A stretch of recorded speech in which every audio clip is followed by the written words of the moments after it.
tout au sud, dans le parc Torres del Paine. J'en ai vu quelques-uns. C'est un parc national où l'affût est interdit, donc il faut rester très discret, être très humble aussi, parce que sans quoi l'animal le ressent un petit peu. Et puis il y a un moment où justement il nous observe, il s'approche tout doucement.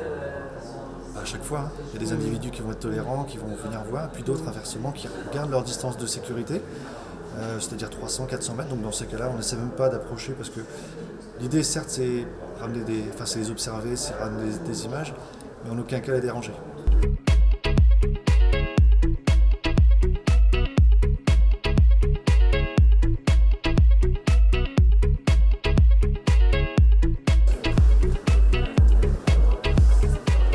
Ah, la photo, d'abord c'est l'observation. J'aime beaucoup observer les animaux et la photo vient en deuxième partie. C'est la finalité un petit peu du travail, entre guillemets. Vous ne faites pas que photographier, vous filmez des fois? Oui, je filme un petit peu, oui. J'aime beaucoup. Là, cet hiver, j'ai filmé l'écureuil. L'écureuil, c'était un moment exceptionnel. Ouais.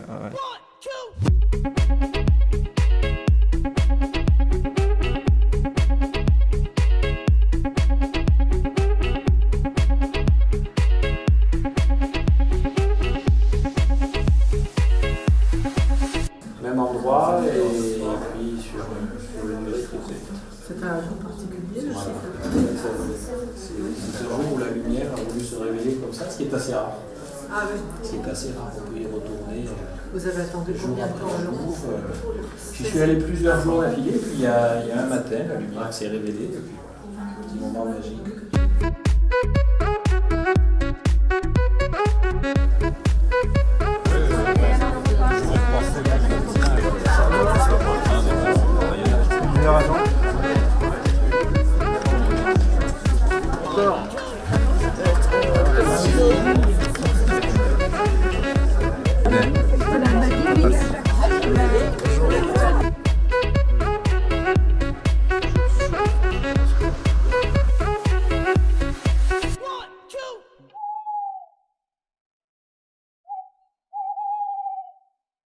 Qui fait quoi? Ah, il fait quoi? Qui fait quoi? Alors à la base, on est tous les deux passionnés de photos, de nature. Donc là, sur le projet Holz, David a réalisé toutes les images et puis moi, j'ai fait les écrits. C'est un travail sur plusieurs années et plusieurs printemps, parce qu'il a fallu vraiment trouver ces oiseaux et essayer au mieux de les mettre en image à la lumière du jour, puisque ce sont des nocturnes, et c'était aussi ça le challenge. Donc c'est un ouvrage, c'est vraiment une approche qu'on a voulu artistique et non pas naturaliste. Donc c'est ponctué de poèmes et de récits de terrain. C'est toujours intéressant de savoir un petit peu les arrières, les coulisses de comment, quand, où on a pris la photo. Et voilà, puis il y a aussi des fiches d'information à la fin du livre, voilà, un peu d'informations scientifiques sur ces espèces qui sont quand même passionnantes.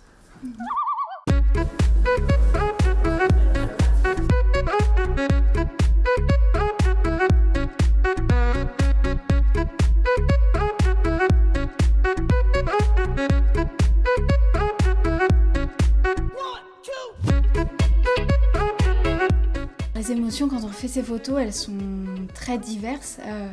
Moi, ce qui m'a plu surtout, c'est la sensation d'être perdue, de me sentir toute petite face à ces décors qui étaient très vastes et on voit vraiment très loin et en même temps, on est happé par ces blocs de glace qui viennent très près de nous et qui sont très très impressionnants.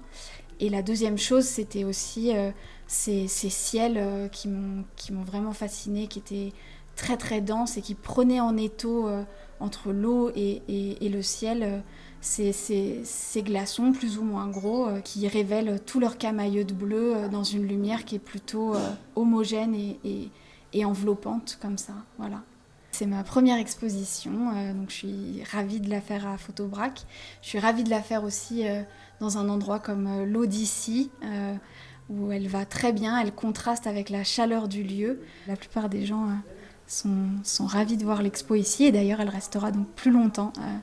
Elle sera ici jusqu'au novembre, je pense. Voilà.